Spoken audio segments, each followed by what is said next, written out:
Empezamos el Shiur Parashat Lech Lecha y en este año me gustaría enfocarme sobre un approach siguiendo las semanas anteriores, hablar de la Parashá y de la Torah, mientras que es el tema, ¿cierto?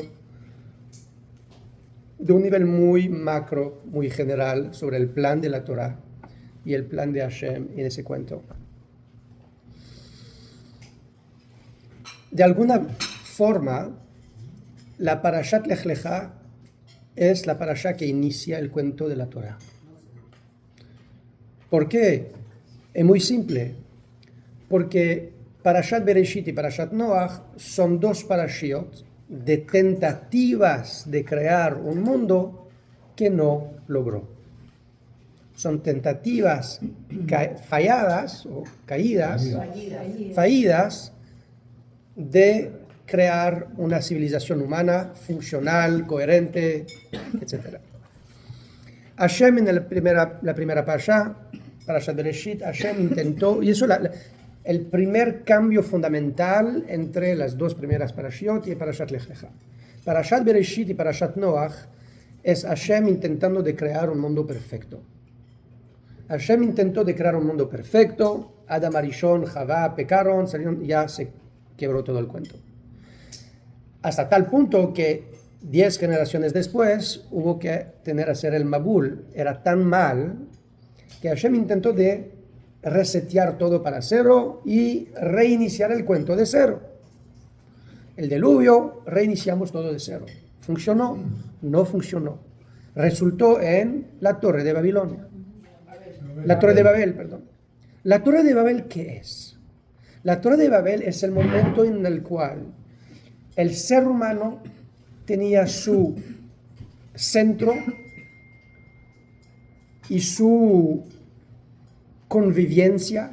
Había una civilización humana, un idioma, una posibilidad de una cooperación, pero de vuelta se corrompió moralmente y se disloqueó, se explotó el proyecto y resultó en una fragmentación de todo el mundo, con una multitud de guerras y una multitud de creencias, cada uno con su superstición del prójimo, del extranjero, de lo diferente, de miles de dioses, etcétera, etcétera. En ese mundo que tenemos sacrificios humanos y qué sé yo. Entonces el mundo de vuelta se fracasó. Abraham nace en este mundo y la primera cosa que Abraham va a introducir totalmente novedoso en el mundo es: ya no vamos a intentar de crear o de buscar un mundo perfecto. La idea de intentar de tener un mundo perfecto, la Torah lo elimina. Y algo muy interesante que hay que prestar atención en la Torah. Muchas veces la Torah nos cuenta cuentos, para enseñarnos que eso no es la buena manera de hacer. Un ejemplo: Hashem va a pedir a Abraham de sacrificar a su hijo para enseñarnos que es prohibido de sacrificar a su hijo. Al último momento dice: párate, no puede tocar al hijo. Y varias veces, hay muchos otros ejemplos. Entonces, cuando Hashem cuando la Torah nos presenta el cuento de la creación del mundo como un mundo perfecto, es porque hay una tentación humana de aspirar a ese objetivo, de soñar que haría un mundo perfecto. Y al final se va a derrotar. Hay una otra tentación humana. Es una tentación instinta en el ser humano. Sabe que ya todo está fatal, vamos a borrar todo, resetear todo, iniciamos todo de cero. Eso tampoco no funciona. Revoluciones que quebran el pasado para reiniciar un mundo nuevo es una utopía condenada a caer. El plan de Hitler y Máximo era una utopía así. El mundo está corrompido, tenemos que borrarlo para resetear una raza ariana pura. El comunismo era igual. El mundo está corrompido por el capitalismo, tenemos que resetear todo. Entonces, en esa receta que vamos a hacer, receta. Reseteo. En ese reseteo, gracias, sentía que había algo. En ese reseteo, corrígenme señores, ¿no escuchan? Receta del reseteo. Gracias. En ese reseteo es legítimo de matar 6 millones de personas, 30 millones mató Stalin. ¿En nombre de qué? De una utopía de borrar todo porque mañana va a ser una maravilla. Hitler mató a 20 millones porque mañana va a ser una utopía maravilla. Cuando tiene esa utopía de perfección, la perfección legitimiza el camino a la perfección, que es destruir a todo lo que vive. En una palabra, es un poquito el Mabul. El Mabul es la expresión de esa tentación a matar todo, reiniciar todo de nuevo. Hay algo interesante en ese cuento. Es que Hashem crea el mundo perfecto y al final de la Parasha Bereshit ve que todo se fracasó. Hashem se arrepiente. Ok, quizás Hashem se equivocó una vez, la segunda vez va a funcionar mejor. ¿Qué hace? Segunda decisión, voy a hacer el Mabul. Hace el Mabul y al final de la Parashat Noach se arrepintió de vuelta de haber hecho el Mabul. O sea, Hashem, te equivocas una vez, dos veces, ¿qué pasa? Hashem no se equivoca. Hashem quiere enseñarnos. Esa tentación es muy profunda en el psique humano. Cuando uno ve que todo está así derroto, va a querer borrar todo, matar todo y reiniciar todo de nuevo. Y Hashem te dice, no. Ese cuento del Mabul, cuando Hashem dice, cuando otro dice, Hashem se arrepintió de haber hecho el Mabul, quiere decir, es moralmente una mala idea. Hashem te enseña, esos son errores de las civilizaciones. No busca eso más. Entonces, al final de esos dos cuentos a nivel macro, sobre 2000 años, ¿cuál es la tercera tentativa? Entender que la utopía de la perfección es muy, muy contraproductiva, no sirve para nada y es utópico y es naivo de buscarlo. ¿Qué hay que hacer entonces? Buscar una vida de tikkun olam. No de borrar el mundo, sino de reparar y trabajar en este mundo en el cual vivimos. Pero mira, todo eso está bien. No tiene que cambiar todo en un día. Los cambios de un día, del día para adelante, y ahorita voy a hacer un tzadik. Tranquilo, toma el tiempo. La vida anda paso a paso. Y Abraham entiende que va a tener que convencer una persona tras una otra, y poco a poco crear un movimiento en el cual creen en la existencia de Hashem, en el monoteísmo y en la idea que el ser humano está creado en su imagen, derechos humanos, etcétera, que van a surgir de esa primera fe. Abraham inicia su cuento en Ur Kasdim. Y ahí dice la Torá, nos cuentan los Jajamim, tienen docenas de miles de alumnos. Muchos alumnos. ¿Quiénes son esos alumnos? Alumnos que empiezan a creer en el monoteísmo que Abraham enseña. En otra palabra, Abraham en esa ciudad creó una religión. Es un gurú y tiene miles y miles de alumnos. 10.000 alumnos en esa época, ¿sabe qué significa? Es muchísimo. Pero algo aparentemente falta en su proyecto. Y no estamos seguros qué falta. Y yo no sé qué falta porque no lo había escrito. Pero tengo que deducir de la nueva iniciativa que va a tomar para intentar de adivinar qué buscaba de reparar. Eso es una vida entera que Abraham dedica hasta sus 75 años. Llega a 75 años, imagínate, es una vida entera. Y ahí en la época de Abraham la gente no vive en 1000 años. La gente vive en 150, 120, 160, 180, pero ya no es el 1000 años. 75 es un buen parte de la vida. Y Hashem le habla y le dice, Lech lecha. Quita tu tierra, la casa de tus padres, váyate.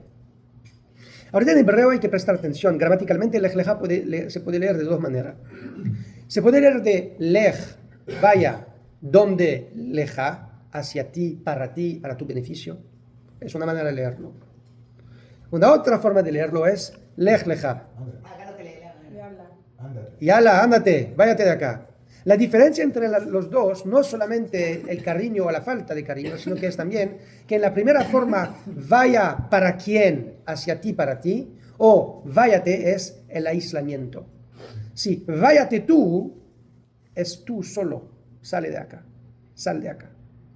Pero Pero la idea de que se vaya era para no sabemos todavía para qué. Exacto.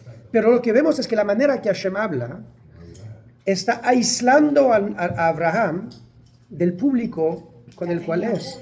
Ya tiene un público enorme. Entonces entendemos que Abraham, y hay que entender, la nevuá, las profecías de los profetas de Israel, no es que Hashem decide de la nada de dar tal profecía a Moshe o tal profecía a Abraham. No es así. Es que Abraham, para merecer esa profecía, tiene que él mismo crecer en un camino específico. Moshe, para recibir la Torah, tuvo que él mismo crecer en una manera específica. Yona recibió la profecía de Nínive porque él tuvo mucho pensamiento sobre el arrepentimiento, el perdón, etc. Cuando vea que Hashem va a perdonar, se revuelta sobre eso. O sea, no surge de la nada la profecía de un profeta. Es una madurez espiritual que él mismo creció, hacia que él es un recipiente para esa profecía que Hashem le da. Entonces, cuando Hashem dice a Abraham, lech lecha, es algo que Abraham mismo también en su camino espiritual siente que ya está saturando. Estoy llegando a un punto que no es lo que tengo que hacer. Falta algo. Soy muy exitoso, todo va bien, está espectacular, pero yo no siento que logré a entregar el mensaje real como lo tengo yo. Algo no funciona. ¿Y cuál es la respuesta de Hashem a su problema? Lech lecha. Sal de acá, váyate, aíslate. No es borra todo como antes, no. Pero tú aprende a salir de la masa para iniciar algo más intuitivo, más individual, más profundo, más íntimo. Y acá Abraham es fascinante. Él va a intentar de hacer un nuevo camino, de ser una academia muy universal, abierta a todos, con miles y miles de alumnos, en algo mucho más personal, mucho más íntimo, familiar. ¿Por qué? De vuelta, yo no sé. Pero si debería que adivinar, es porque a veces cuando uno tiene que interactuar con mucha gente, su mensaje tiene que ser diluido. Pero cuando uno hace un reel en Instagram, y el reel está para cualquier persona que tiene un 30 segundos para mirarte, ¿cuánto puede decir? ¿Qué tal real puede ser? ¿Cuánta capacidad tiene de expresar tu pensamiento real? Pero si tiene un podcast uno con uno, bueno, acá tiene una conversación, puede decir realmente lo que tiene en tu corazón o en tu mente. Y aparece que Abraham está pasando por esa transición. Está en una religión, pero muy diluida. Hay gente que viene de tan background, tan diferente, que cada uno lo toma a su manera. Y al final, ¿cuál es la fe de Abraham? ¿Quién es el Dios de Abraham? Bueno, pregunta a uno o al otro, va a tener respuestas totalmente distintas. Y Abraham entonces en el centro, ¿qué es? Nadie sabe ya. Se perdió el mensaje. Y Abraham siente que, no, el Dios mundo en el cual yo creo. ¿Quién es el Dios mundo? El Dios totalmente unido con el mundo, en el hecho que Hashem está llenando toda la creación, no hay nada que no tiene una chispa de Dios en él, todo es Dios y Hashem es todo. Esa unión de la realidad con Hashem y todo se está perdiendo en el mundo. Hay gente que todavía creen en Dios, pero somos separados, o hay un Dios, controla algunas cosas, pero no todo. No, Abraham no es ese juego. Abraham está en el juego, en la fe que Hashem gira todo. Hashem es la vida de todo. No hay nada que existe sin Dios. Es una fe mucho más avanzada y siente que su mensaje se está diluyendo y perdiendo. Entonces, Lech Lecha es una tentativa de recomponerse, regroup, recentralizarse, para recalibrar el mensaje y afinarlo. Pero eso es a nivel solamente ideológico. El proyecto es también un otro.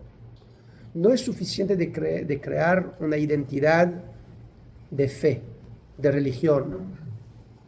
Abraham ahorita quiere crear una nueva identidad, un colectivo de una familia, de una nación.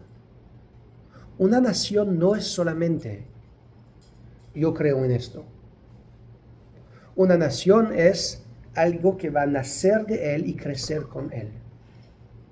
En el cual van a nacer en esa fe, van a crecer en esa fe, la van a desarrollar, la van a entender, la van a interpretar, a investigar. Es el estudio de la Torah constante de Am Israel hasta hoy, día y noche. Esa nueva identidad cambia totalmente el juego de la civilización. Porque hasta Abraham, ¿qué definía una nación? El hecho que uno vive acá. Si naciste o si vives en esas murallas, está parte de nosotros. Y si no, no. Del punto de vista de Abraham Avinu, hay otra cosa que va a definir la nación de Israel o la nación de Abraham. ¿Qué va a definir la nación de Abraham? El hecho que es de la familia con la fe. Es una combinación. Y esa familia con esta fe tiene que vivir en esa tierra prometida. Y ahorita fascinante, ¿cuál es la tierra prometida de Abraham? Es Eretz Israel, la tierra de Israel. Y en esa época lo llaman la tierra de Canaán. Pero ¿qué había ahí en Canaán? No había mucho. Era muy, muy desértico. ¿Quién y dónde había una gran, linda civilización? Egipto. Egipto. Egipto era la gran civilización del mundo. Era una civilización tan bella, tan avanzada a todos niveles. Político, científico, filosófico, eso científico, a nivel estructural de la sociedad. Era una maravilla. Tecnológica. Era una maravilla. Si imaginas a Abraham como la persona que intenta de impactar un mundo más grande, dice, ok, está mudándose de Mesopotamia hasta Egipto porque quiere impactar un mercado más grande. No es el juego. Abraham no quiere ir a Egipto. Correcto. Pero Hashem no lo dice dónde va. Hashem dice, la tierra que te voy a enseñar. Y cuando él llega a Israel, se da cuenta, eso es el lugar. ¿Por qué no se da cuenta de eso cuando está en Egipto? Porque es contra del proyecto que tenía. Él no quiere ahorita masa. No, ya está saliendo de esa masa. Él quiere algo pequeño, íntimo, pero auténtico, puro. ¿Ah? Oh, muy bien. Si presta atención, la Torah habla así. Vayelech Abraham kasher diber elav Hashem. Abraham salió como Hashem le dijo. Y después la Torah agrega, Vayelech ito Lot. Y Lot se fue con él. ¿Qué quiere decir esto? El primo y los demás. ¿Qué significó eso? Muy bien, Abraham salió solo. Pero después se agregaron gente a él. El proyecto está muy afilado. Pero Hashem tiene su plan. Y el plan de Dios es muy interesante. Va a forzar a Abraham a ir a Egipto. Pero no es mi plan. Yo tengo mi plan. Tú tienes el tuyo, yo tengo el mío. ¿Por qué? Porque hay un riesgo en ese aislamiento. Si te aíslas para poder mandar un mensaje más claro y refinado, es bien. Pero si te aíslas para separarte de las civilizaciones, te vas a perder. Recuerda, el propósito original es de impactar el mundo. Piensas que lo vas a impactar mejor cuando tu mensaje va a ser más claro por el silencio que vas a tener. Baja el ruido, está bueno. Pero el propósito al final es de impactar. Entonces le va a forzar a bajar a Egipto. Y ahí en Egipto se va a enfrentar frente a una civilización increíble, grande, bella. Y si prestamos atención, Pero una civilización completamente pagana. obvia, el mundo entero está pagana, pero si quieres Todo lo impactar, contrario a lo que él- correcto, pero si quieres tener impacto, eso es el lugar. Si crees hacer una revolución tecnológica, tiene que ir en la Bay, en San Francisco. O sea, si vas a ir a Tzfat para eso, no. Si quieres estudiar el Zohar, va a Tzfat. O sea, hay un lugar para... Si quieres impactar a la civilización, eso es el lugar. Pero creo que, ¿saben? Hoy en día hablamos de Israel. Y hablamos del hecho que Am Israel está dispuesto o no está dispuesto a tomar posesión de su tierra. ¿Somos maduros suficiente para tomar posesión de la tierra o no? Es una pregunta muy actual hoy en día. Creo que realmente esta pregunta con la cual es la pregunta que acompaña a Abraham desde el inicio de su camino. Y cuando Hashem le dice, necesitas un territorio, a Abraham le cuesta tomar posesión de ese territorio. Presta atención a un cuento fascinante. Abraham tiene una pelea con los pastores de Abraham tienen pelea con los pastores de Lot. ¿Cuál es el rol de Abraham? De enseñar una manera correcta de convivir, fundaciones de una civilización humana correcta. ¿Cómo soluciona? ¿Cómo es la manera correcta para una civilización correcta de solucionar problemas? Evitar la violencia. Ley número 1, evita violencia. Ley número 2, busca justicia y paz. La diferencia entre justicia y paz es que justicia es muy rígida, a veces no te conviene, y que la paz intenta no de hacer la justicia, sino de hacer que ambas partes están satisfechas. Se contradicen la paz y la justicia.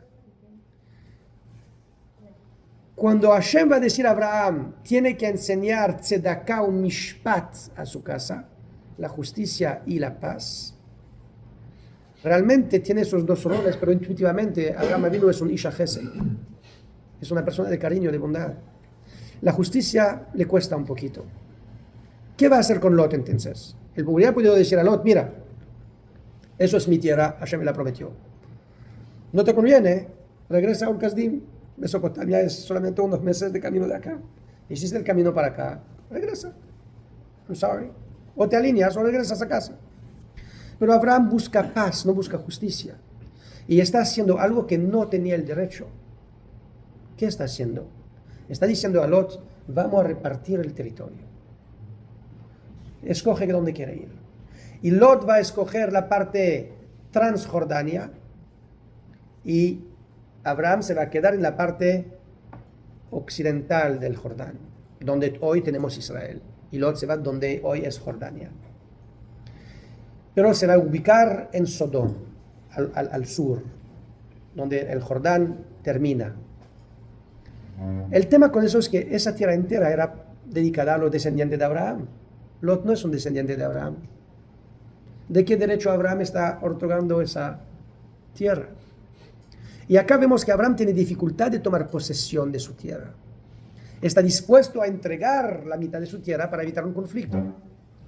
¿Le solucionó? No realmente. ¿Por qué lo solucionó? Porque el episodio después que pasa, ¿qué es que hay reyes del este. ¿De dónde vienen los reyes del este? Del Golfo o de Irán, ¿ok? De esa parte allá, los países del Golfo, Qatar, Golfo, los países del Golfo o de Irán, esa zona, vienen a pedir la contribución de ese territorio, y ya que no lo pagan un tiempo, vienen para hacer guerras y toman muchos captivos, incluyendo Lot, familiar de Abraham. Resulta que Abraham quiso solucionar una pelea entre él y Lot, algo muy chiquito, entre pastores, algo fácil de resolver. E intentó de solucionarlo con cariño. Pero esa solución que él hizo le jaló en una guerra contra 5 reyes. Compañía militar gigante, al final va a salir victorioso. Pero ¿por qué tuvo que pelear esa pelea? ¿Por qué tuvo que hacer esa guerra? Porque intentó de deshacerse de su posesión para paz. Entonces vemos que Abraham tiene una dificultad de tomar posesión de su tierra. ¿Qué pasa después? Hashem le dice, después de ese episodio con las guerras, Abraham sale victorioso. De acá Abraham tiene una oportunidad única. Todos los reyes, los territorios que él salvó, le dicen, mira, tú eres el que salvaste toda la zona, tiene ahorita el derecho de ser el rey de toda la zona. Abraham tiene ahorita la capacidad de ser el rey de toda la zona. ¿Y a qué reyes ganó? ¿Ya? ¿A qué reyes derrotó? A 5 reyes. Los 5 reyes que derrotó, ellos se escaparon. Mató lo que mataron y los sobrevivientes se escaparon al Golfo. Ya. Rescató a todos los sobrevivientes, los prisioneros, y ahorita todos le están diciendo, eres el nuevo rey. Todo el botín es el tuyo. ¿Y qué dice Abraham? No quiero nada del botín. Para que no dicen que usted me enriqueciste. Mi riqueza tiene que venir de Hashem. Ni el hilo, ni el cordón de un zapato. Es fascinante. Hoy en día tenemos el mismo conflicto. No hoy en día, pero es el conflicto, bueno, hasta hoy en día. El conflicto entre el sionismo y el mundo ortodoxo originó en: ¿podemos tomar posesión de la tierra con la fuerza o tenemos que esperar que Dios nos las da? El sionismo dijo: no, tenemos que tomar la fuerza y actuar. Y una parte de los religiosos dijeron: no, es una promesa de Hashem, tenemos que esperar que Hashem nos los da. Presta atención, hasta hoy en día es un conflicto todavía existente. Los religiosos van al ejército, se quedan en la yeshiva. Pero si miras atrás, Abraham Avinu tiene este conflicto ya desde su época. Conquistó y obtuvo toda la tierra de forma militar. ¿Y qué está diciendo? Yo no la quiero de forma militar, la quiero de forma divina, religiosa, conquista por las ideas. Es muy utópico, muy ideológico, pero está bastante terco en su opinión, al punto que está rechazando esa oportunidad, resultando en él no tomando posesión de esa tierra. Entonces ahorita Hashem viene y le dice: mira, te voy a entregar esa tierra. No una parcela de esa tierra, toda la tierra es para ti. Toda, la que daste a Lot, toda. Era para ti, ¿para qué le estás regalando? ¿No entiendes tu posición? Pero ya que no eres dispuesto y no eres listo, entonces quizás te voy a ayudar. Para que tu descendencia tome posesión de la tierra, tu descendencia va a tener de pasar por un proceso. Un proceso. Y aquí es la profecía en la cual su descendencia va a ser exiliado 400 años en un país extranjero, esclavizado, y de ahí van a salir con mucha riqueza y van a tomar la tierra. Es el cuento de la esclavitud de Am Israel en Egipto, saliendo con mucha riqueza para tomar posesión de Israel. Pero fíjense de vuelta, todo el cuento de Am Israel bajando en Egipto, saliendo con mucho sufrimiento, saliendo con mucha riqueza para tomar posesión de Israel, es la segunda tentativa. La primera tentativa es el mismo cuento que ocurrió con Abraham mismo. Abraham entra a Israel, claramente no está listo para tomar posesión de esa tierra, no entiende cómo funciona, o por otras razones, Hashem lo manda en Egipto, con sequía, con lo que sea, pero lo manda allá. Su camino lo va a llevar allí. ¿Y qué pasa? ¿Y lo pasa bien? ¿Impacta? ¿Hace una academia? ¿Se hace famoso? Nada. ¿Qué pasa ahí? Él dice lo siguiente. Acercándose de la frontera, dice a su esposa: Sara, querida, eres tan bella. No quieren, ahorita te das cuenta, la primera vez que está dando ese cumplimiento. No. Fíjense esa palabra. Él dice: está tan bella, quizás te van a querer raptar. Entonces digas que soy tu hermano. Así vamos a tener derechos que van a tener que pagar, negociar, podemos ganar tiempo y quizás encontrar una solución. Ese plan funciona, al menos que hay una persona que no importa si eres el hermano o no. Él hace lo que él quiere, es el rey. Hay solamente una persona. Dice: bueno, el plan funciona para el 99.99%. Hay una persona en Egipto, tenemos que encontrarlo, está bien. No, bad luck. Está llegando ahí, de repente el rey la quiere. Pero si te fijas en la parashá, Abraham no dice: digas que eres mi hermana. No. Abraham dice así: digas, tú eres mi hermana.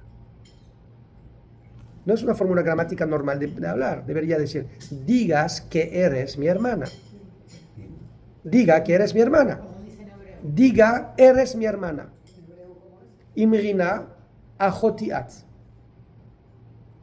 hubiera tenido que decir Imrina she ajotiat o ki ajotiat. Hay una preposición que falta en la frase. Y realmente los comentaristas dicen, mira, ajotiat, eres mi hermana, es una fórmula que aparece 2 veces en toda la Biblia. ¿Sabes dónde está la segunda vez? Mishlei. En el Mishlei de Shlomo HaMelech hay un versículo que dice Imri la chochma ajotiat. Digas a la inteligencia, a la sabiduría, eres mi hermana. Abraham y Sara, cuando llegan a Egipto, al final en la frontera Abraham revela a Sara por qué están acá. Vamos a intentar de difundir ese mensaje acá. Vamos a intentar de buscar un idioma común. El destino no llegó acá, no era el plan original. Vamos a intentar entonces de impactar, de encontrar ese idioma para entrar en esa civilización. Esa búsqueda de vuelta a mezclar en ese universalismo y de impactar el mundo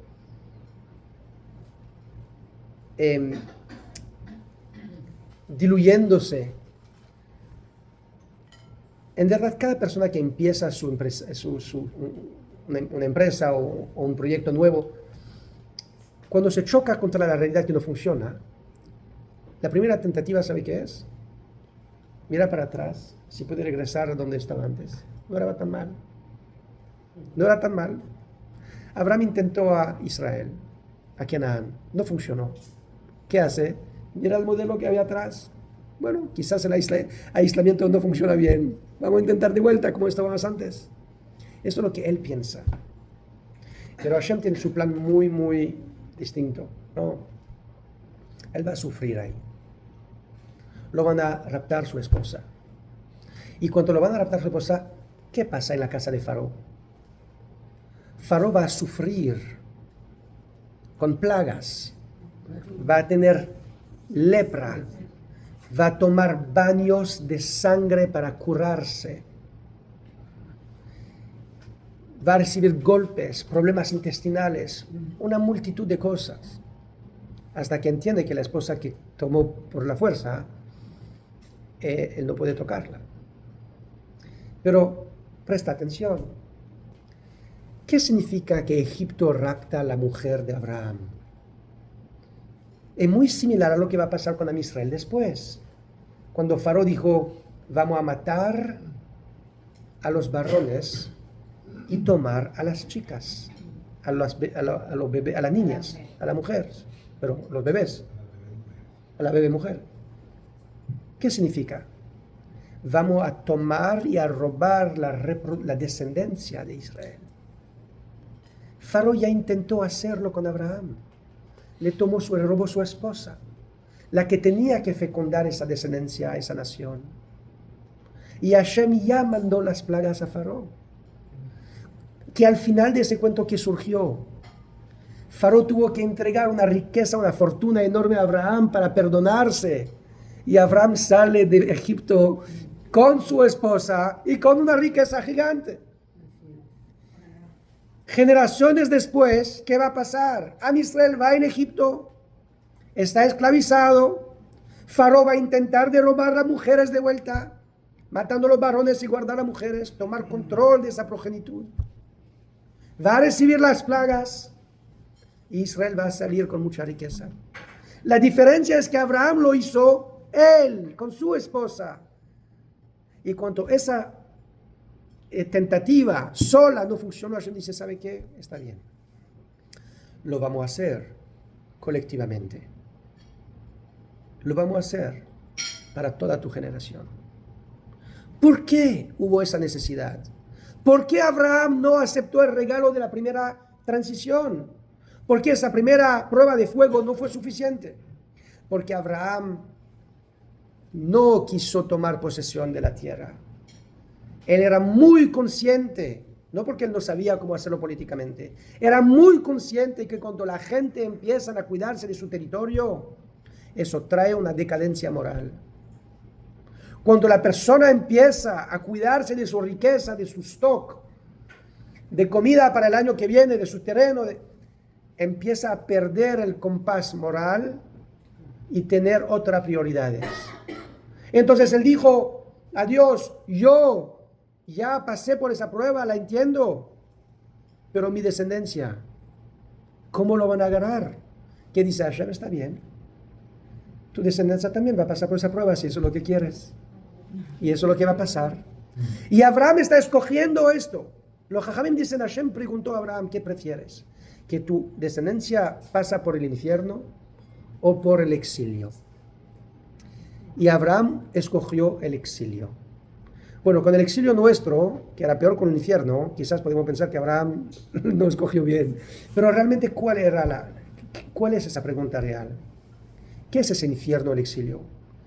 ¿Puede escoger que el pueblo va a pasar por tener su tierra, pero olvidarse de sus valores? ¿O pasar por un exilio para tomar posesión de la tierra sin olvidarse de sus valores? Porque al final, cuando Israel va a retomar posesión de la tierra, pasó por el cuento de Egipto. Tiene su Pesaj, que seguimos hasta hoy a festejar y a recordándonos de que la libertad no es garantizada. No somos dioses de la tierra, estuvimos esclavos. Tenemos una misión. Lo que recibimos en el regalo es para contribuir a algo. Son mensajes que tenemos que vehicular y recordarnos cada año.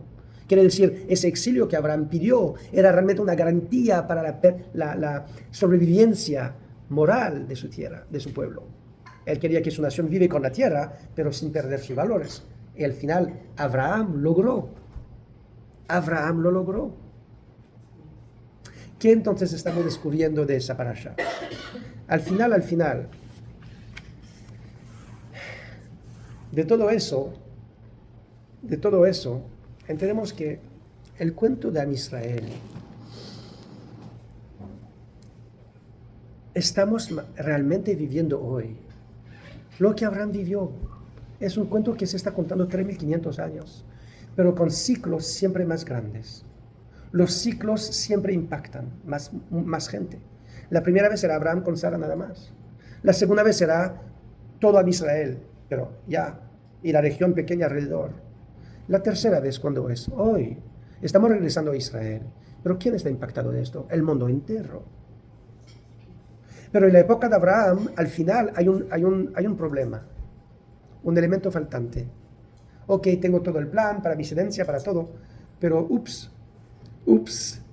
pero no hay hijos. Sara está estéril, no hay hijos, no hay descendencia. El plan está muy bien, pero no hay hijos. Y acá por primera vez vamos a ver, después de muchos años, un dip, una caída de fe. En Abraham y en Sara, ambos. Donde están pensando, Sara pensando, quizás no soy yo la que tiene que dar nacimiento a ese niño. Quizás es solamente tú, pero puede ser con otra mujer. Mira a Hagar, la candidata perfecta. ¿Por qué? Porque es princesa de Egipto. Quizás empiezan a pensar, esa nación tiene que incorporar componentes de la civilización de Egipto para poder impactar más. Y está empezando no, recuérdate el Lech Lecha original. Tiene que ahorita empezar a hacer algo muy personal, muy íntimo, para que el mensaje no se diluye. Pero es un momento en la historia en el cual hay un dip. Entonces van a tener un hijo con Agar. Y Ishmael nace. Y piensan que todo eso es, wow, funciona. Pero no, a los 99 años, un año antes de tener 100, Hashem va a decir a Abraham, Mazel Tov, vas a tener un hijo. Dios, ya tengo un hijo, ¿qué me quiere decir? Y al final, 13. Y al final nace Yitzhak y Ishmael, y nace en ese momento el conflicto interesante. Ahorita hay 2 hijos. Entonces, ¿quién va a heredar ese plan de Abraham? Sobre la parte territorial de la tierra es fácil. Abraham lo entrega a Isaac, ok. Pero todo el resto. Y realmente lo que nos damos cuenta es que Ishmael se va a encargar de la cantidad, del volumen. Y Isaac se va a encargar de la claridad del mensaje original. Históricamente, y de la tierra. Históricamente, Ishmael va a ser uno de los agentes más activos en compartir y expandir el monoteísmo en el mundo. No es que es más que el cristianismo, sino que el monoteísmo islámico es más monoteísta que el cristianismo, porque en el cristianismo tenemos una trinidad que no existe en el islamismo. Entonces, Ishmael va a ser un agente que va a expandir ese mensaje abrámico al mundo entero.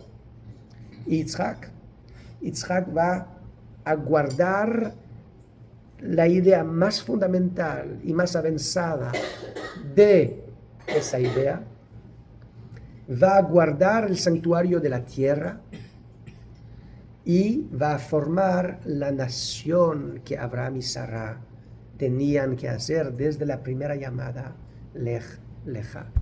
Aquí estamos en el mismo cuento, siguiendo paso a paso, 4000 años después, haciendo los progresos que hacemos. Y Baruch Hashem, pronto llegamos al final del cuento, en el cual Ishmael y Yitzhak viven conjunto, cada uno con su contribución, y reconociendo la posición uno del otro. Eso viene con Mashiach, amén.